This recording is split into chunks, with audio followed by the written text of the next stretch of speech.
What's up guys, another day, another car, another RB powered car. So plenty of RB content of late, I'm sure you're all stoked about, but this one's a little bit far left field, so I thought I'd make some footage of it because our mate here that owns it, Darcy, reckons there's not been much documented because he was looking around for quite a bit while he was building this thing, and so we may as well make a video on this thing. So we've got here GU Patrol, straight out of Abu Dhabi. Straight from the dunes. Quite a nice Patrol actually. Not too bad. And yeah, RB power. So yeah, this RB is no little sissy, I suppose you'd say. Still 2.5 litre stock stroke sort of thing. Just RB25, but it is full forge. We've got full forge, we've got huge cams, solid lifter conversion. So what are the cams, Darcy? Like 270 by then 1025 lift. Yeah. So they're Tomei Pro cams, they're massive lift. So huge cams. So we've got our mid-mount manifold custom made, which is not bad at all. It's quite nice. We've got a Garrett GDX3576R. Is it a Gen 2? Gen 2, yep. 3576 Gen 2. Turbo Smart gate. Darcy's actually set up all the water cooling for the gate as well, so yeah, pretty wild setup. We've got Ross triggers, we've got Link igniters with MSD Blaster SS coils, all powered by a Haltech Elite 2000. We've got our Sulfur ProFlow rail with Bosch 1650 stainless steel injectors, or 1600. Aftermarket intake manifold. This car was all wired up by AJ there at ABM Wiring. He's on the Sunshine Coast there, so he's wired it all up. We've also got flex fuel on this thing, so this will be running E85 and 98. So Darcy's got his flex fuel set up all here in the back. So pretty wild setup for a Patrol, a bit different. But about the only drawback with this car at the moment is the fact that it's still just running the RB30 or RD28 manual gearbox. So it's the smaller box when it comes to the Patrols. They're very similar internally to the just the stock RB20 DET boxes. Just for reference. We're looking for a fair bit of power out of this thing, but we're just not sure how the gearbox is going to hold up at this stage, but it's one of those things where we're just going to try it and see. Darcy has plans to future actually convert this to the TB42, TD42 style sort of gearbox, which are a lot stronger. But at this stage he hasn't gone that far yet, so we'll just see how it goes. Very tough setup. I massively enjoy this car. It's funny how actually putting road tyres on them somehow makes them look even tougher than when they've got muddies on them. So this thing's going to be super fun up the beach. It should sound amazing. Like this 25 with these cams, I reckon it'll sound ridiculous. Very excited for this thing. So it has come here just for pretty much a flex fuel tune. All we're doing at the moment is a few final touches. The MAC valve hadn't been set up in this car yet because Darcy didn't have it, so we're setting up the MAC valve, so we've got ECU control boost. We've got to sort out, he's got to Innovate wideband O2 set up in it. So once we've got the MAC valve set up and that swapped over, we should be right to sort of get it on the dyno and start running it in. So this build's been a very long time coming for Darcy, with a lot of pretty sad and serious setbacks. So we are pretty excited to get it on the dyno today, so Darcy can finally sort of hear it and see how it goes and watch it actually run up and all that thing, because it's been in the build for a very long time. This motor particularly has been, what, built twice in the past 10 years. Twice. Yeah, built 10 years ago or so, sat for about 8 years and put in this Patrol, and then had to get pulled out and built again. So it's been a long road, so excited to have it sorted and hopefully get it run up today. So for starters, we've got our Penrite running oil, which has no friction modifiers, which, as you guys know, I rave about as far as running in and bedding in your rings. So that's in it at the moment. We'll get it on the dyno, just run it in for a while, do a bit of steady state running in, a little bit of tuning in steady state, and then after we're pretty happy with the run-in process, we'll dump this oil and we'll put in some good Penrite 10/10 stuff, and then we can start in our actual 98 tune, and then probably tomorrow we'll start on our E85.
My mistake, guys, it's actually a 3076, not a 3576, so hopefully it's a decent sized turbine housing. We'll just see how it goes.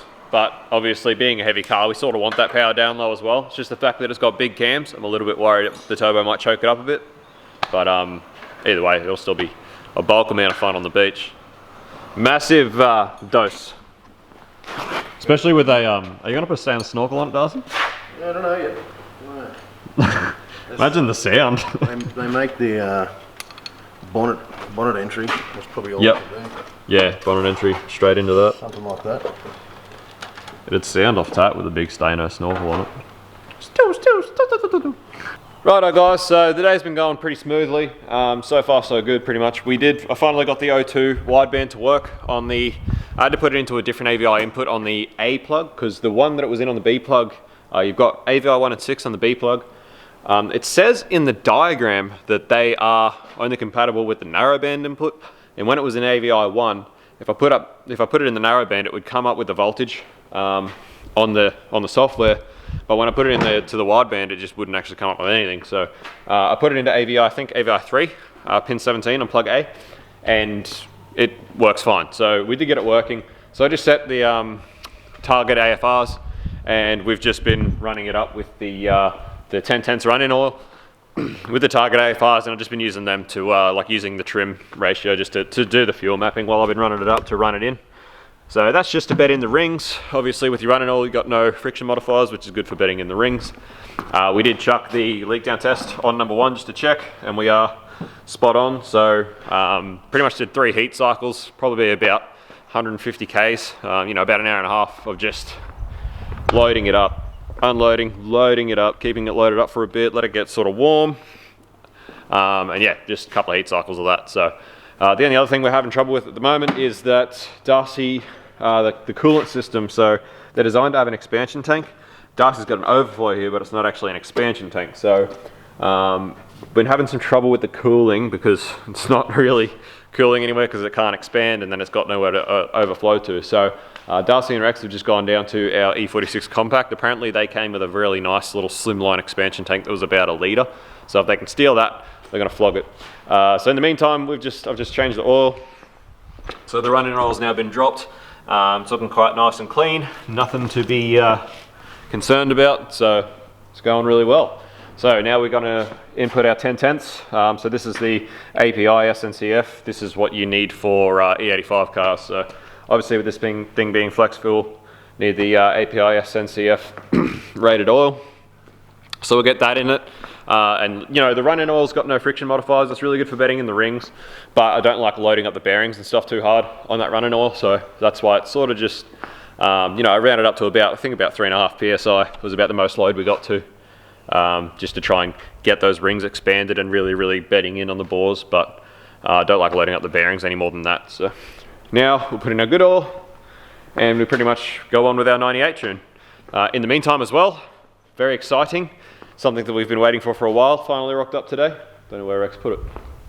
Here it is, guys. So we ordered this a while ago, paid a lot of money for it, and we've been super excited waiting for it to get here. So our new Plex knock monitor V2. So as you guys know, we've been tuning up until this point just with knock audio, so like the knock box, and it's awesome because, you know, obviously you can hear knock. But it is very hard to distinguish knock from really noisy valve trains on some engines. And this is a great one that we get to test this with, because this has obviously been full solid lifted converted because it's got so much valve lift, 1025 lift cams.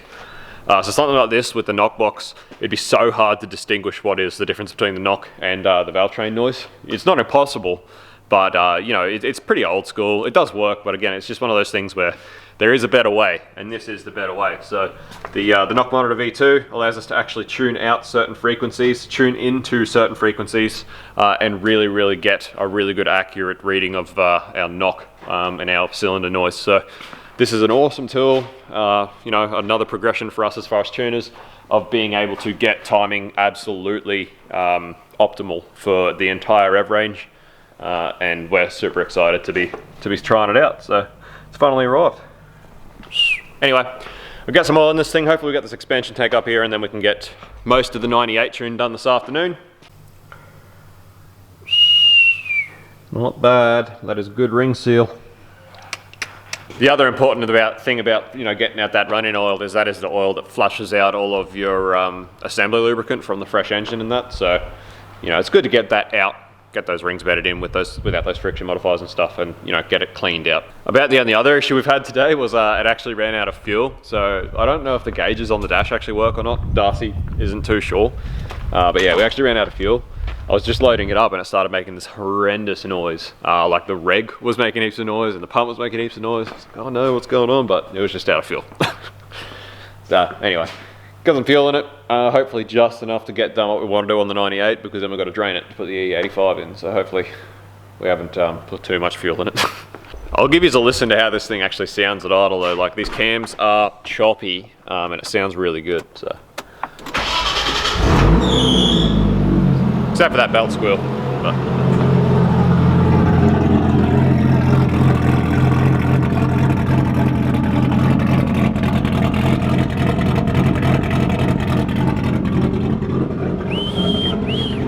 Pretty excited to have our name against this one, provided hopefully everything goes good.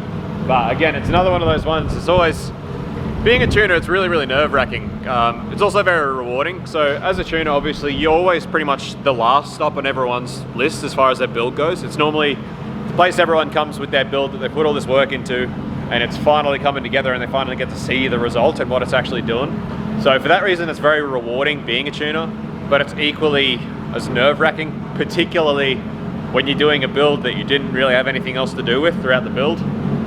Like if I built the motor and I'm tuning it and stuff, it's sweet, that's fine. But when someone comes to me with something they've been building for, X amount of years, the motor's had to be built twice, and I've not really know much anything about the motor. Like I don't know what the rings were gapped to, I don't know any of that sort of deal. So for that reason, it's very nerve-wracking in that we're sort of really hoping that everything goes well, sort of really hoping that everything that you've been told is correct. And see how it goes. So anyway, so far so good, fingers crossed we're sweet. And yeah, super keen to have our name against this one. It's gonna sound awesome fanging up the beach.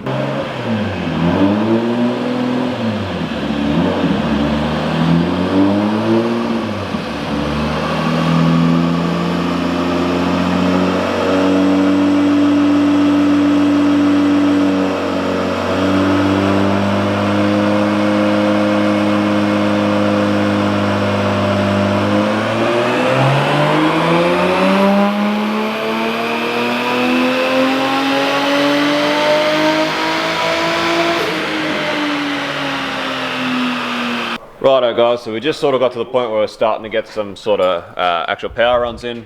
This thing's must have probably maybe a 7 PSI spring or something in it. It pretty much is hitting sort of 10, maybe 11 pound and maintaining that. So it's good, we've got good wastegate control, everything's looking great as far as boost goes. Just yeah, sort of starting some power runs and stuff, trying to get some of these lumps out of the fuel curve and stuff like that. Anyway, we did have some issues. By the time we started getting up into some higher RPMs, you can see the AFR curve going all sorts of crazy. It's very inconsistent. There was nothing in the fuel map to show that it would be doing that or it should be doing that. It's very, very linear. Most of the cells around here are all the same. It should not be doing that. So we took a couple of logs and we have narrowed it down to the fact that we must have a charging issue with the alternator.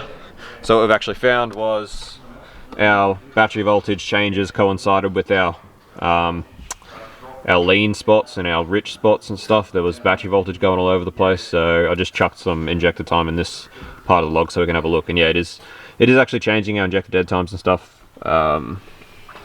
So yeah, this is the importance of having like a good ECU and how good it is for stuff like this for fault finding. So instead of this being a day-long process trying to figure out what's going on, you simply do a log, check a few things, try and figure a few things out. You know, within 20 minutes we've come to the conclusion that it's obviously the alternator doing some weird stuff charging, which is changing our voltage points.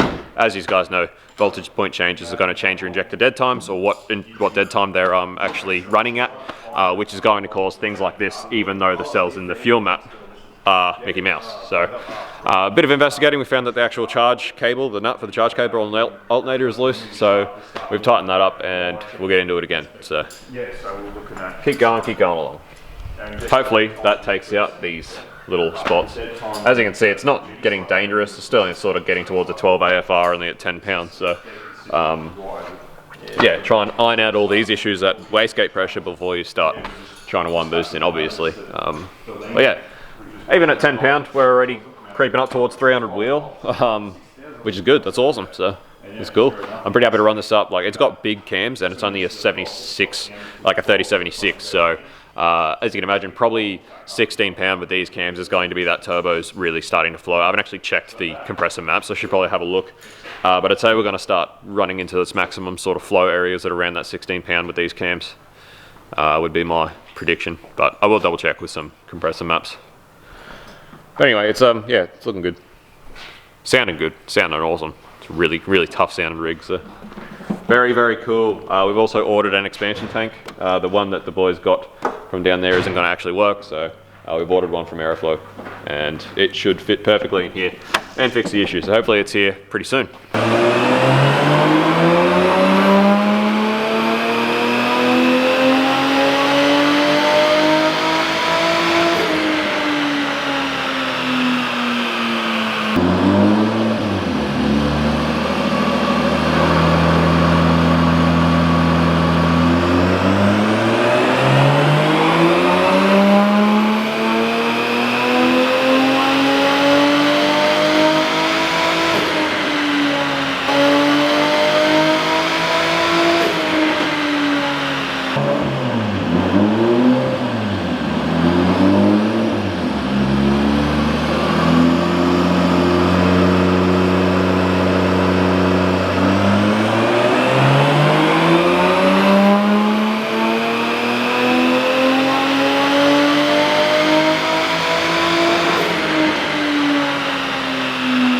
Righto guys, so pretty much sorted for today. It's getting a bit late, so we'll pack up for today. But got it pretty much done on gate pressure. So yeah, putting that charge cable on the alternator actually fixed our issue. So yeah, fixed our little squigglies. So like I was saying, it's the beauty of having a good ECU where you can data log and actually find that sort of thing. So that made light work of that issue. But yeah, we're at a pretty consistent sort of 11 pound on gate pressure. We've made sort of 278. It is. Well, I've got the limiter set for 7. I wasn't hitting limiter at the moment, but it is starting to nose over a bit there. So it could be, yeah, we'll just see what happens. Tomorrow we'll set up the Mac valve, plumb it in, and start winding some more boost in, and go from there. But looking good, pretty happy. Sounding healthy, sounding strong, and yeah, everything's trucking along really well. So anyway, guys, that's where we're at. 278.9 horsepower at the wheels. On gate pressure at 11 pound. I'm pretty happy to push this to around 16. It was just going to be a matter of see how the turbo goes, because I haven't confirmed what the rear housing is. We can't actually see. So unsure exactly what the rear housing is, so it's just going to be a matter of see how the turbo likes it. But gate pressure, 278. Boost, I dare say it's a 0.8. 0.8, yeah. Yep. No, it's a pretty good little combo. So anyway, that's going to be it for today. You have to tune in for the next episode to see what it actually makes on 16 pound, and maybe even more if it'll take it, but we'll see how we go. See what the intake temps are doing, see how the turbo likes it, and then eventually 85. So cheers for watching. As always, smash like, smash subscribe, and see you on the next one. Peace out, see you, bye.